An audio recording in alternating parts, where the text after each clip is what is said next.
Mobil ini cocok buat kalian yang nggak mau repot ngunci-ngunci mobil, karena begitu kita tinggalin, mobilnya udah langsung ngunci.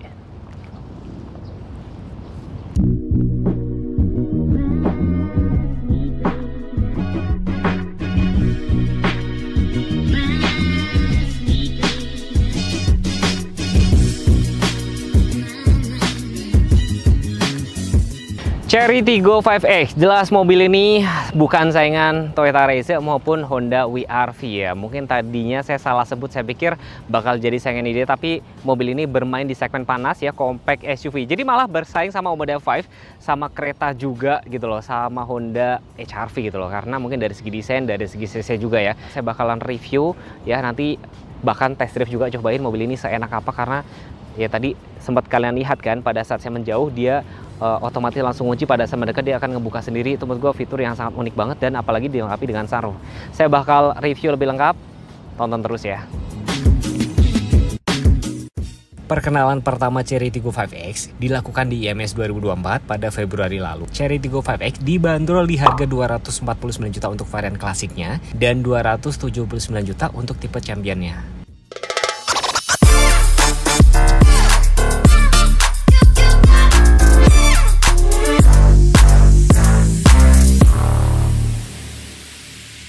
Kunci seperti ini, tombol lock, unlock untuk buka bagasi, dan tetap ada kunci manualnya nih. Ya, kuncinya aja cantik banget. Saya ucapin terima kasih buat Chery Sales Indonesia sudah dikasih pinjam mobilnya untuk kita review ya. Dan kalau dilihat looks dari tamak depan kayak ini, menurut gua ada yang jadi perlu saya highlight adalah dia sudah dilengkapi dengan fitur ADAS yang lengkap. Ada forward collision avoidance assist, blind spot juga sudah ada, adaptive cruise control, rear traffic alert juga ada, blind spot juga ada. Dan di sini sudah ada run view monitor. Dan di sini grillnya tuh ciri khasnya dari Chery, ada aksen chrome. Lampunya sudah intelligent adaptif ya, jadi otomatis juga. Dan ini DRL letakkan di sini, ini bukan fog lamp. Dan di bagian depan, bumper depan tuh di sini ada aksen warna merah berpadu dengan warna, ini warna apa? Warna grey ya, seperti ini ya. Looks dari tamak depan mobil ini ya mengesankan mobil ini tuh sebenarnya nggak terlalu kecil-kecil amat, tapi cukup gede gitu loh. Kalian tuh harus cobain sih performa berkendaranya, cobain fitur-fiturnya, menurut gue sih cukup smooth. Makanya saya selalu bilang sama teman-teman yang nonton video ini tuh, kalau misalkan cari mobil tuh nggak usah skeptis brand A, brand B, brand C gitu loh. Kalian tuh minimal tuh datang, lihat unit, dan cobain deh, datang ke dealer Chery terdekat. Kalau kita ngomongin mesin ya, mesin dipakai 1500 cc, tenaganya itu 112 PS, torsinya 138 Nm sih. Dan tadi itu saya sudah coba ya beberapa, kayak memang kalau kayak di RPM yang di bawah 2000 itu dia cukup agak lemot ya, kayak butuh waktu. Tapi kalau sudah di RPM di atas 3000 tuh cukup smooth. Tapi menariknya adalah kayak misalnya kecepatan 70-80 km/jam tuh RPM itu selalu ngejaga di bawah 2000 sih. Jadi itu ngebikin apa? BBM otomatis jadinya lebih irit. Nih lewat mesinnya seperti ini, air intake-nya tuh setinggi apa Mas Teguh? Nih teman-teman biar ada gambaran. Nih setinggi sini, tinggi saya sekitar 163 sih. Udah dapat peredam mesin juga, ini juga sudah dicat rapi. Barangkali mau ngukur garasi ya, panjangnya 4318, wheelbase-nya tuh 2630. Cukup lumayan kan, bahkan rasku aja tuh 26 gitu loh. Velgnya itu dia warnanya tuh kayak agak grey, ada logo Chery-nya, bautnya itu ada 5. Profil ban yang pakai 215 60 ring 17. Menariknya, remnya sudah cakram depan belakang. Depan tuh suspensinya MacPherson Strut, belakang tuh torsion beam. Dan kalau teman-teman nanti cobain tuh, dia agak unik ya, kalau di jalan rusak dia agak stiff, agak kaku, tapi kalau pada saat di jalan aspal dia agak cukup smooth sih. Dan sesuai dengan karakter mobil SUV, di sini set cladding tuh bahan dop ya, termasuk sini. Ini agak panjang nih sampai ke atas. Dan di sini ada aksen warna merah juga. Di sini ada run view monitor. Kalau teman-teman ngeh dari tadi ya kok bunyi papi-papi. Jadi kalau dia mendekat tuh dia ngebuka. Nanti kalau pada saat menjauh nih kayak gini, dia nanti akan kunci sendiri gitu loh. Menurut gue mobil ini tuh cukup apa ya, praktis banget buat kalian yang takut pelupa dan segala macam. Tapi kalau misalnya kalian nggak suka bisa dimatiin. Ada aksen chrome memanjang dari sini, ada roof rail juga. Dan mungkin ya kalau misalkan di sini dikasih kaca lagi sampai belakang sini sih bakal semakin cakep sih. Jadi kalau dari samping sini mobil ini agak kelihatan, menurut gue baru kelihatan kayak mirip Razer gitu loh, mirip kayak WRV. Ternyata padahal pas di dalam tuh cukup gede loh. Lebarnya 1830, tingginya sekitar 1670. Antena sudah shark fin. Ini ada tambahan spoiler, Heckman stop lamp, defogger juga sudah ada. Lampunya tuh sudah LED dan di sini tuh ada aksen chrome. Ini logo Chery-nya. Sudah ada round view monitor juga. Dan di sini ada parking sensor dan underguard bawah sini tuh perpaduan nih warna silver. Ini grey sih sebenarnya nih. Dop sama ini warna bodinya ya. Ini reflektor ya kan. Sekaligus ini berarti lampu mundur nih guys. Ini lampu mundur. Dan yang menarik dia sudah ada rear call traffic alert. Jadi kalau pada saat mundur itu ada mobil, ada motor yang lewat, dia ada bunyi-bunyi dan bisa ngerem sendiri ya. Tapi kalau namanya alert tuh biasanya hanya alert aja, peringatan. Tapi saya harus coba nanti ya. Dan pada saat dibuka bagasinya cukup gede, ada separatornya. Saya mau kasih lihat ukuran bagasi itu segede apa. Koper saya ini kurang lebih tingginya sekitar 80 cm, lebarnya sekitar 50 cm. Nih. Pada saat ditaruh sini, teman-teman bisa ada gambaran tuh segede apa. Ini masih ada ruang. Tuh, masih ada cukup ruang. Dan ada separator ini juga cukup lumayan bikin rapi. Jadi kalau pada saat ditutup, itu bisa jadi tempat penyimpanan juga dan nggak bisa diintip dari luar. Dan yang menarik adalah keempat pintu lainnya tuh masih terkunci. Jadi cocok banget kalau misalkan ibu-ibu, kalau misalkan teman-teman mau naruh barang belanjaan di sini, nggak akan ada orang menyelinap ke sana. Atau misalnya mau istirahat dulu, contoh ya, mau istirahat ini dicopot di rest area. Ini kan bisa dicopot ya guys, bisa dicopot kan. Mau istirahat dulu di sini, layak-layak sambil sebat gitu kan. Nggak akan ada orang menyelinap ke empat pintu lainnya. Menarik kan? Ban serepnya ada di sini sama dongkrak juga. Dia masih kaleng biasa, jadi nggak sama dengan keempat ban lainnya. Yang menarik, dia sudah bisa Apple CarPlay sama Android Auto. Ini pakai Android Auto, tinggal colok di sini. Kabelnya di sini guys, tuh di sini. Dia langsung terhubung tuh. Jadi praktis banget buat teman-teman yang suka berkendara dengerin musik atau lihat maps, nggak usah takut ketangkep Pak Polisi. Ya udah kayak gini, bisa menyetir dengan aman dan nyaman. Setirnya tuh sudah tilt dan teleskopik, perlambat sudah otomatis, dan yang menarik juga sudah adaptive cruise control. Itu cukup smooth ya. Blind spot juga ada, dan ada lagi ya yang spesial adalah selain dilengkapi dengan sunroof bisa dibuka, tuh, ya kan? Oke kan? Kalian bisa pakai buat apa? Buat vlogging gitu loh guys. Ini bisa banget buat vlogging, kameranya bisa memberikan POV yang lain gitu di sini. Dan di sini meter clusternya sudah full digital semua. Ini beberapa tempat tuh sudah soft touch, tapi dia tetap ada tombol-tombol fisik sih guys nih. Tombol-tombol fisik tetap ada. Dan coba pada saat kita lihat menu-menunya di sini. Tuh, menunya ada apa aja di sini kita coba lihat ya. Ada media, phone, system upgrade, Apple CarPlay, vehicle setting itu bisa diatur di sebelah sini. Tuh, ada klasternya, light, kalian bisa atur auto lightnya dan segala macam. Dan di sini juga sudah ada TPMS juga. Jadi kalau misalnya kalian mau ngecek tekanan angin, nggak perlu turun karena di sini sudah ada semua. Mobil ini sih cukup lengkap banget, termasuk sudah dilengkapi dengan LED parking brake, auto hold, matic itu PRN D, mode sequential. Jadi bisa dirubah-rubah dari sini, dan tombol AC itu di sini nih. Tuh. Sistem seluruh dari sini juga bisa, dari sini juga bisa nih. Jadi opsional buat teman-teman. Joknya sudah kulit semua, ada stitching warna merah. Bahkan untuk safety belt juga ada adjuster. Airbagnya ada 6, ngomong-ngomong airbagnya ada 6. Dan di sebelah sini glove boxnya sudah soft opening. Dan biasa kalau mobil-mobilnya sudah dilengkapi dengan glove box soft opening, itu biasanya hanya ada di mobil-mobil yang harganya cukup mewah gitu loh. Tempat kacamata ada, lampunya sudah LED semua. Saya lagi mencari ya kelemahannya mobil ini apa ya. Jadi tadi nyari nih, apa lagi ya? Ya kan, kelemahannya apa gitu. Palingan ini doang sih, dia belum dilengkapi dengan lane keeping assist. Dia lane departure alert ada, jadi kalau kita melanggar marka jalan, meskipun tadi pada saat coba tuh sempat kayak agak kadang tuh nyala kadang enggak, mungkin tergantung dari marka jalannya jelas apa enggak sih. Itu doang sih, lain-lainnya udah oke. Adaptive cruise controlnya cukup smooth banget sih gitu loh. Dan mungkin kalian yang sudah pakai Chery Tiggo 5X boleh banget komen, atau yang kalian sudah beli Omoda 5 nyesel nggak ternyata ada Chery yang lebih murah harganya tapi fiturnya nggak murahan. Bukaannya ya cukup mudah buat masuk ya. Wheelbase-nya 2630 ya. Tadi saya bilang mobil ini berarti bener saingan kereta sama HR-V kan, karena ya wheelbase itu tadi. Di sini sudah soft touch semua, ada stitching warna merah dan ini aksen warna merah juga. Tempat cup holder 1. Pintunya cukup mantep gitu ya. Ada seat belt pocket kiri dan kanan. Ini untuk blower AC-nya juga ada 2, jadi nggak perlu rebutan ya. Di sini nggak ada kayak power outlet, nggak ada, tapi kayak tempat penyimpanan terbuka gitu loh. Dan di sini ada tuh armrest, ada tempat cup holder. Headrest-nya cuma ada 2 doang. Dan di sini tadi saya bilang kalau di sini ada separator, misalnya ya teman-teman mau naruh barang tas biar nggak berantakan di sini gitu loh. Ini kepake banget rupanya tuh. Kayak gini. Dan ini ada lampu interior sudah LED, ada hand grip kiri dan kanan ya. Kalian bisa nilai sendiri. Ini tadi posisi duduk saya cukup nyaman buat duduk. Mas, bisa dilipat nggak ya? Kita langsung tes 40-60. Bisa dilipat kayak gini. Jadi kalian bisa akses untuk bagasi belakang kayak gini. Ya, overall mobil ini beneran cukup imut, tapi memang sebenarnya bener mobil ini bakal jadi saingan sama kereta sama HRV, jadi bukan saingan Honda WRV sama Toyota Raize ya ternyata. Dan harganya lebih murah 50 juta dibandingin Omoda 5. Tapi asli pada saat masuk ke dalam sini ya, saya bisa bilang mobil ini tuh nggak kayak mobil Cina pada umumnya ya, karena ini masih oke. Nih stitchingnya juga warna merah, aksen-aksennya juga warna merah tuh. Masih masuk lah ya. Biasanya kalau mobil China itu kan kayak warna interior kan agak kayak ngejreng kayak gitu. Ini beda banget sih, beda banget.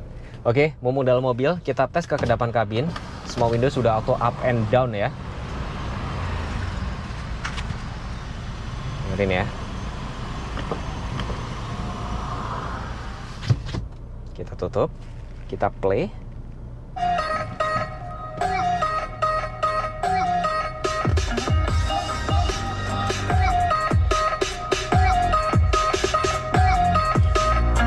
Gimana? Oke nggak? Ya speakernya sih memang nggak bagus-bagus banget, mungkin nggak sebagus Bose, nggak sebagus Infinity, nggak sebagus Sony atau apa, tapi menurut gue udah cukup oke. Kabinnya juga cukup kedap, sesuai sama harga lah bisa dibilang kayak gitu. Ya tapi menurut gue paling penting itu adalah kalau mobil itu ini dulu menurut gue ya, kayak head unitnya, entertainment udah cukup oke. Speaker kalau misalnya kalian nggak suka, kalian mungkin bisa upgrade, dan kabinnya juga harus kedap apa enggak. Kirain berisik, rupanya ini. Dan apalagi ada sunroof kayak gini, ini cukup kepake banget. Atau buat kalian yang suka selfie, atau buat kalian yang suka road trip, membutuhkan cahaya kalau pas lagi vlogging kayak gitu, atau membutuhkan udara segar, ini udah cukup oke banget. Nah, apalagi sudah dilengkapi dengan cruise control, ini asik banget. 50 tuh. Gampang capek karena dia sudah adaptif loh. Jadi kalau di depan nih, kayak misalnya depan ada mobilnya nih 50 tuh ada mobil tuh dia ngerem banget gak? Agak takut sih gue, jujur agak takut. Itu ada mobil beneran, itu ada mobil. Oke, berarti bekerja ya. Dia jalan banget. Gue ngetes doang, tapi ketika gue ambil kiri, oke, dia langsung ngegas. Bahaya banget. Oke. Tapi beneran berfungsi. Jadi cocok banget buat kalian yang suka road trip. Tiba-tiba mobil depan kalian pelan, mobil ini akan ikut pelan. Itu asik banget sih. Makanya kayak gue kan baru untuk nge-review mobil all brand itu kan setelah gue desain ya. Tuh kayak, mohon maaf ya rahasia, gue bukannya kayak gimana ya. Tahu gitu, dulu gue nambah sedikit, ya nambah banyak juga nggak apa-apa sih. Dapat mobil yang sudah ada fitur ADAS lengkap, asli banget. Itu menurut gue udah game changer banget. Dan sekarang harga yang tipis-tipis itu tuh bisa didapetin di mobil-mobil yang brand-brand Jepang ya, kayak misalnya China atau Korea tuh udah ada dilengkapi dengan fitur-fitur ADAS yang kayak gini sih. Asik banget loh guys. Ada blind spot juga. Cuman kemarin aku cobain yang fitur lane keeping assist-nya tuh, dia belum ada lane keeping assist, dia cuman lane departure alert. Jadi kalau misalnya kita melanggar marka jalan, di situ ada kayak peringatannya kayak gitu aja sih. Tapi overall gimana mas? Gue cukup oke nggak? Cukup oke banget sih. Nah, kalau misalnya di lampu merah gimana mas? Tes ya. Meskipun agak ngeri-ngeri sedap. Oke. Depan ada wuling. Aduh, takut. Ini sampai nol.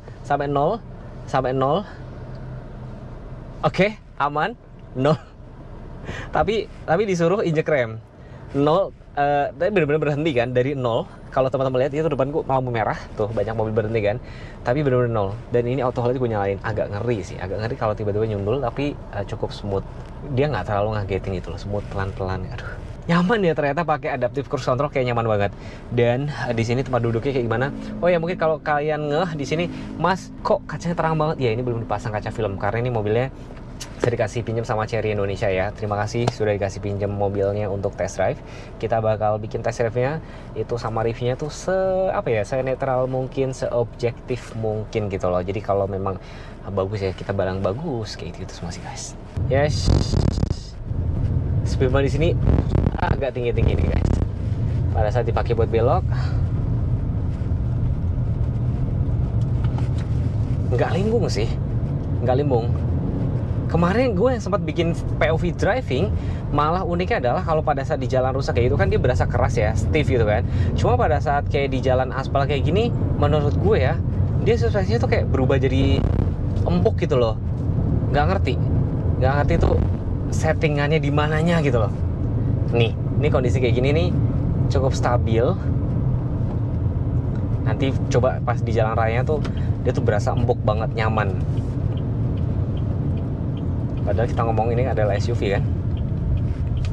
Nah, tuh.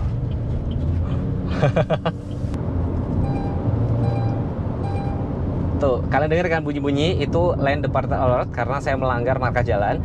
Jadi kalian pasti kepake juga kalau misalkan ngantuk ya, takutnya ngantuk sehingga nggak sengaja injek itu apa marka jalan. Cuman marka jalannya yang lurus tadi tuh. Kalau marka jalannya yang putus-putus dari tadi mungkin nggak kebaca kali ya. Kalau garis putus-putus mungkin nggak kebaca. Cuman kalau yang marka jalan yang lurus tadi kebaca pip pip. Jadi di sini meter kasarnya tuh nyala gitu. Oke. Oh, jadi dia tuh kayak masih ada jeda. Nah, nih speed bump lagi. Nggak berasa guys. Ini speed bump yang ada di depan ICE BSD ngomong-ngomong. Ini kickdown ya.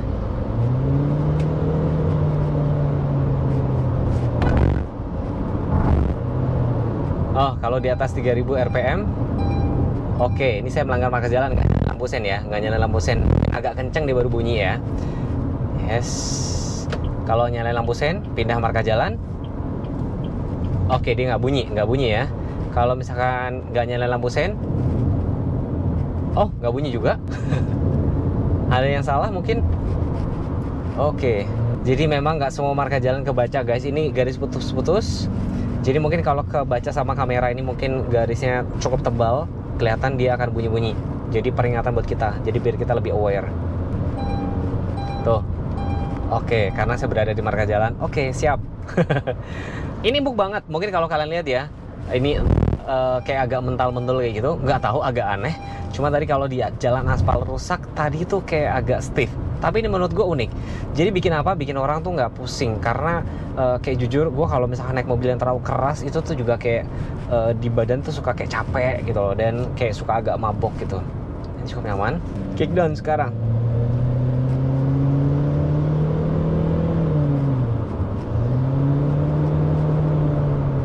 Oke. Dan kalau misalnya kayak ini kecepatan 78 km per jam itu RPM-nya di bawah 2000. Itu bagus loh. Itu irit ya. Itu bikin BBM irit sebenarnya. Smooth. Oke. Sekarang kita coba di jalan ini, jalan rusak ya. Sebenarnya kalau misalnya di sini ada genangan air tuh pasti bakal lebih bagus banget lagi videonya sih guys. Nih. Oke. Ini jadi kalau di jalan yang berbatu kayak gini, karakter suspensinya itu jadi keras, jadi stiff, agak unik sih memang. Nah, ini, oke.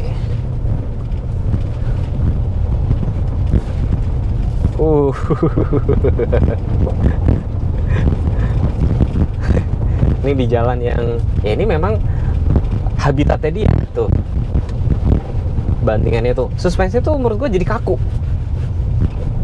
nih, kaku banget asli. Tadi saya sudah sempat cobain pas kesini, itu di jalan aspal tuh jadinya empuk gitu loh. Makanya agak unik sih memang suspensinya nih kayak gini. Oke, kita agak kenceng sedikit ya guys. Tuh.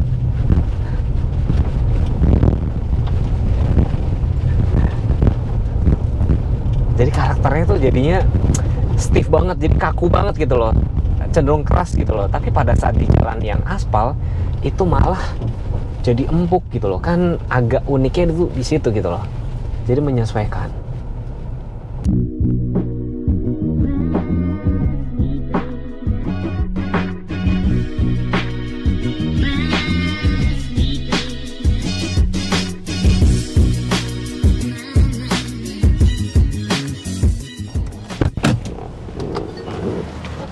Yang saya bisa bilang untuk mobil ini cukup canggih, Ya, untuk bermain di kelasnya ya cukup oke ya. Bahkan nyenggol-nyenggol sedikit sama Toyota Rush ya. Tapi mobil ini 2 baris, cukup compact, dan fitur adaptive cruise control yang fitur ADAS-nya cukup smooth gitu loh. Tadi saya sudah cobain di depan pas ada truk dan segala macam. Bahkan di lampu merah itu benar-benar berhenti sampai 0. Cuman ada peringatan disuruh injek rem gitu loh. Cukup oke lah. Jadi after all, mobil ini pada saat saya tes agak unik adalah pada saat di jalan rusak atau di jalan berbatu itu cukup stiff, cukup kaku gitu kan. Tapi pada saat di jalan aspal itu cukup empuk sih. Jadi makanya saya bisa bilang teman-teman, kalau misalnya cari mobil apapun itu wajib banget untuk cobain. Terima kasih teman-teman sudah setia menonton channel YouTube Teguhku. Next pengen dibuat video apa tinggal komen aja. Wassalamualaikum warahmatullahi wabarakatuh. Bye bye.